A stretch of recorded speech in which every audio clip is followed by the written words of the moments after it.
नमस्कार, मैं हेमेंद्र त्रिपाठी और आप देख रहे हैं नवभारत टाइम्स ऑनलाइन। इस वक्त हमारे साथ मौजूद हैं आम आदमी पार्टी के प्रदेश अध्यक्ष सभाजीत सिंह जी।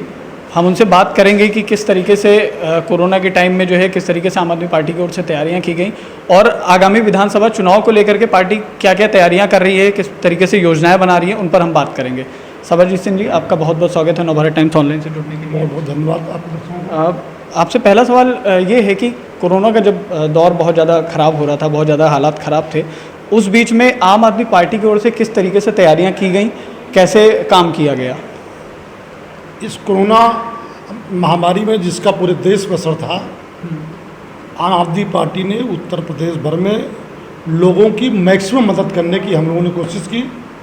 हमारे सांसद आदरणीय संजय सिंह जी ने लखनऊ में ऑक्सीजन युक्त ऑटो एम्बुलेंस की शुरुआत की, लोगों को भोजन का इंतजाम किया और इसके साथ साथ हमने बनारस में, मेरठ में, प्रयागराज में, गाजियाबाद में, नोएडा में हमने उस समय ऑक्सीजन युक्त एम्बुलेंस का जो लोगों को मुहैया कराई कि जब ऑक्सीजन को लेकर, एम्बुलेंस को लेकर बड़े पैमाने पर अफरा तफरी थी और लोग परेशान थे, ऑक्सीजन नहीं मिल रहा था, एम्बुलेंस नहीं मिले थे, तो उस स्तर पर पार्टी ने हर संभव कोशिश की कि लोगों को ऑक्सीजन की व्यवस्था, ऑक्सीजन ऑटो एम्बुलेंस के जरिए हम लोगों की जो भी मदद हो सके हम लोगों ने मैक्सिमम कोशिश की। इसके साथ साथ इलाहाबाद में, बलिया में, गाजीपुर में अंतिम संस्कार के लिए जो जिला प्रशासन, राज्य सरकार ने लकड़ियों का इंतजाम नहीं करा पाई, लोग लाशों को गंगा जी में जो प्रवाहित कर रहे थे, उन सबके लाशों का अंतिम संस्कार हो, हिंदू रीति रिवाज के तहत अंतिम संस्कार हो, उसके लिए हम लोगों ने लकड़ियों का भी इंतजाम किया। माननीय सांसद जी के साथ साथ बहुत सारे साथियों ने उसमें सहयोग किया, जिनके जरिए हम लोगों को अंतिम संस्कार के इंतजाम कराने में सहायता की। और हमारे उत्तर प्रदेश की सभी जिला इकाइयों ने सूखा राशन वितरण हो, मास्क का वितरण हो, वो हर संभव कोशिश किया। जो हम लोगों के पास सीमित संसाधन थे उसके अंतर्गत हमने लोगों की मदद करने का प्रयास किया। जिस वक्त कोरोना के टाइम में आप लोगों की पार्टी की ओर से, आम आदमी पार्टी की ओर से ऑटो एम्बुलेंस सेवा शुरू की गई थी, उसमें बीच में 2 ऑटो चालकों के ऊपर जो है कार्रवाई भी की गई किसी तरह की। असल में मामला क्या था वो, और पार्टी उसको किस नज़र से देखती है? भाई, ऑटो एम्बुलेंस लखनऊ में 2 ऑटो को इसलिए सीज कर दिया गया कि आरटीओ का, लखनऊ प्रशासन का कहना था कि इनके पास नियमों के तहत लाइसेंस नहीं है। जो आपदा का समय था, बहुत सारी संस्थाएं लोगों की ऑटो एम्बुलेंस के जरिए मदद कर रही थी। आम आदमी पार्टी लोगों की मदद के लिए ऑटो एम्बुलेंस की शुरुआत की। हमने दिल्ली में भी किया, वहाँ कोई दिक्कत नहीं हुई।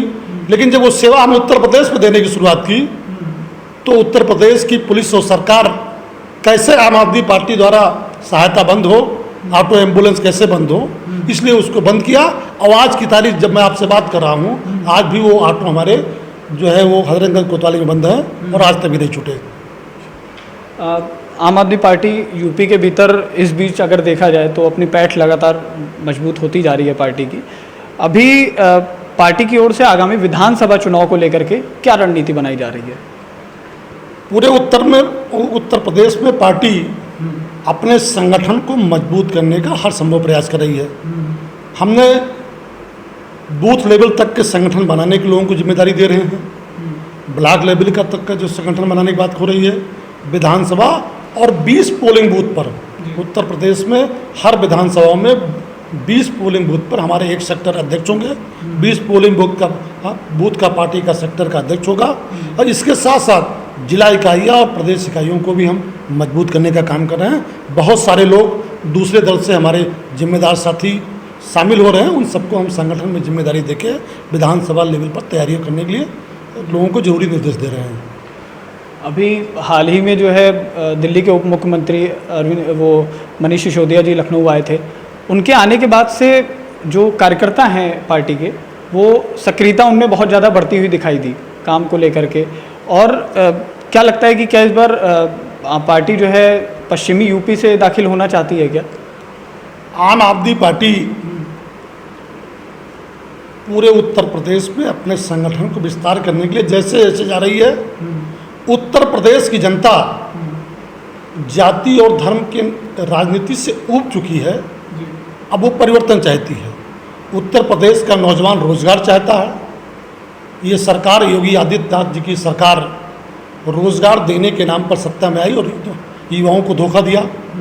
किसानों की कर्ज माफ़ी की बात कही, वो भी नहीं किया। किसानों के गन्ने का बकाये का भुगतान नहीं मिल रहा है। किसान का हजारों करोड़ रुपए आज भी गन्ने का बकाया है। इस सरकार ने किसानों को, युवाओं को, व्यापारियों को, समाज के सभी वर्गों के साथ जो इस सरकार ने वादा किया था उसको पूरा करने में नाकाम रही।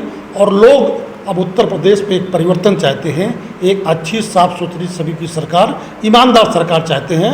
और वो लोग दिल्ली की अरविंद केजरीवाल सरकार का जो विकास का मॉडल है, उस सरकार ने जो शिक्षा के क्षेत्र में, चिकित्सा के क्षेत्र में, बिजली के क्षेत्र में, पानी के क्षेत्र में, महिलाओं को सरकारी बसों में फ्री यात्रा की सुविधा देने के मुद्दे पर, और किसानों की फसल नुकसान होने पर दिल्ली सरकार जो 50,000 रुपया पर हेक्टेयर मुआवजा दे रही है, उस सारे काम को लोग स्वीकार कर रहे हैं। और इसीलिए आम आदमी पार्टी की लोकप्रियता रोज जो है उत्तर प्रदेश से बढ़ रही है। इस चुनाव में आम आदमी पार्टी किन मुद्दों को प्राथमिकता से लेकर के चुनाव में उतरेगी और उन पर जो है कैसे, ज़मीन पर उन्हें कैसे लागू करेगी?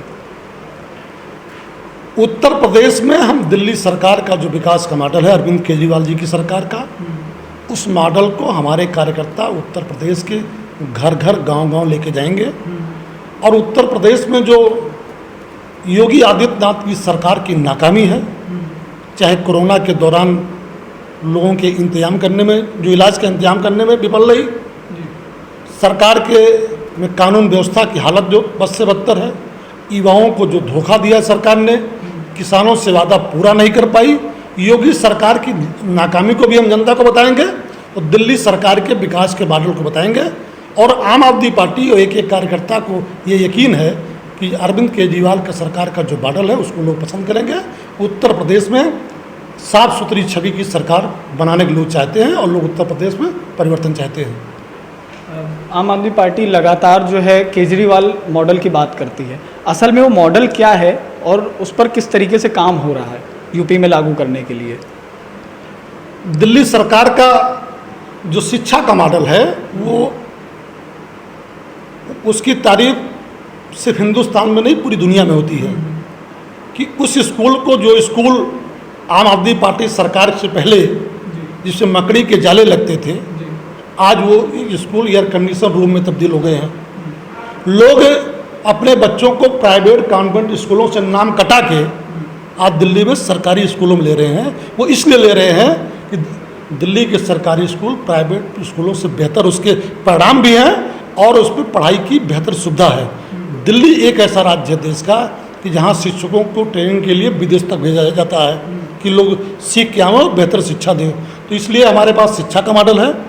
दिल्ली सरकार ने जो इलाज का इंतजाम कराया है कि दिल्ली में लोगों के फ्री इलाज की व्यवस्था हो, और दिल्ली सरकार का जो मोहल्ला क्लिनिक का मॉडल है, जिसकी तारीफ पूरी दुनिया में होती है कि एक नया कॉन्सेप्ट जो है वो लेके आए अरविंद केजरीवाल जी। तो शिक्षा का मॉडल है, चिकित्सा का मॉडल है, बिजली सस्ती, 200 यूनिट बिजली दिल्ली में सस्ती है।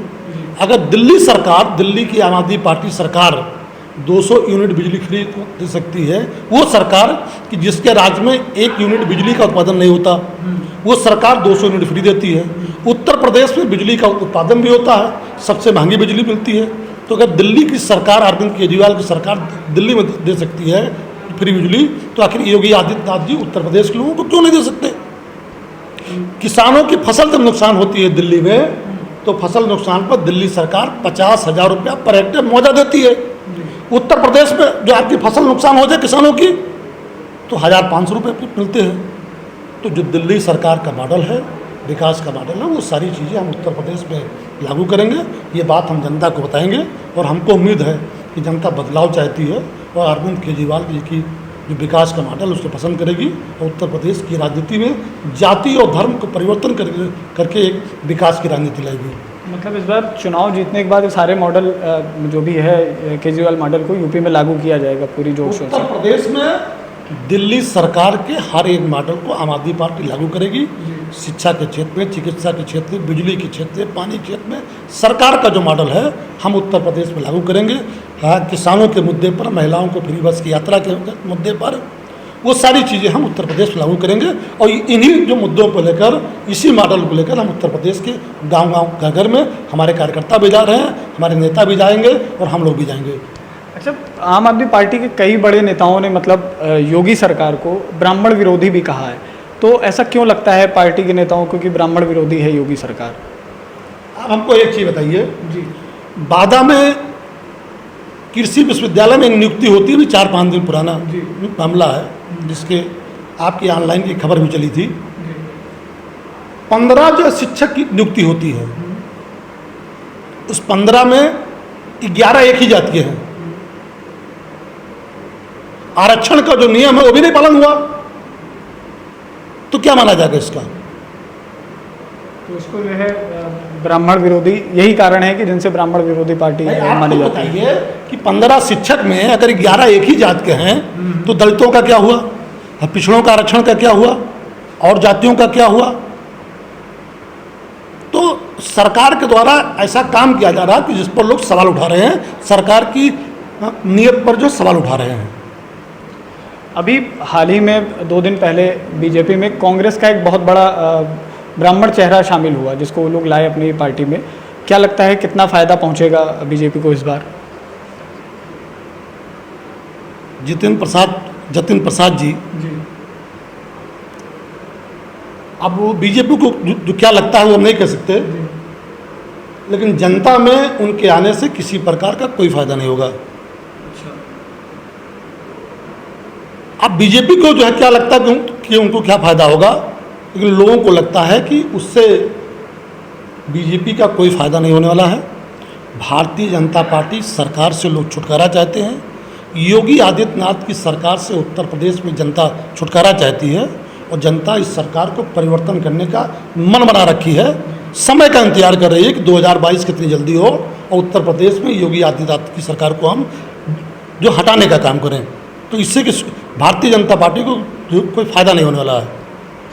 अभी क्या ऐसा माना जाए, क्योंकि कई बार ऐसा कहा जा रहा है कि इस बार बीजेपी को हराने के लिए शायद आम आदमी पार्टी कांग्रेस से गठबंधन की बातें भी सामने आ रही है, क्या इसमें कितनी सच्चाई है? आम आदमी पार्टी कांग्रेस से कभी गठबंधन नहीं की है। भ्रष्टाचार के खिलाफ लड़ाई के बाद आम आदमी पार्टी का आंदोलन से निकली पार्टी है, और हम किसी भी राजनीतिक दल से उत्तर प्रदेश में गठबंधन नहीं करेंगे।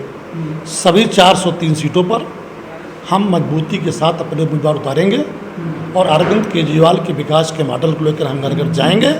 और हमको उम्मीद है कि हमारे पास जो मॉडल है, अरविंद केजरीवाल जी के नेतृत्व जो पार्टी का विजन है, उससे हम उत्तर प्रदेश में राजनीतिक बदलाव करेंगे।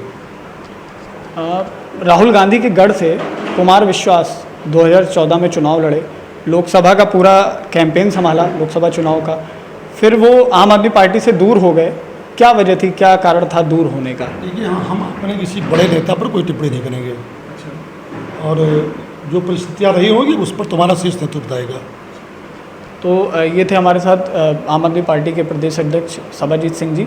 इन्होंने कई अहम विषयों पर बात की। आगामी चुनाव को लेकर के क्या रणनीति पार्टी बना रही है, क्या योजनाएं हैं, इस पर बात की।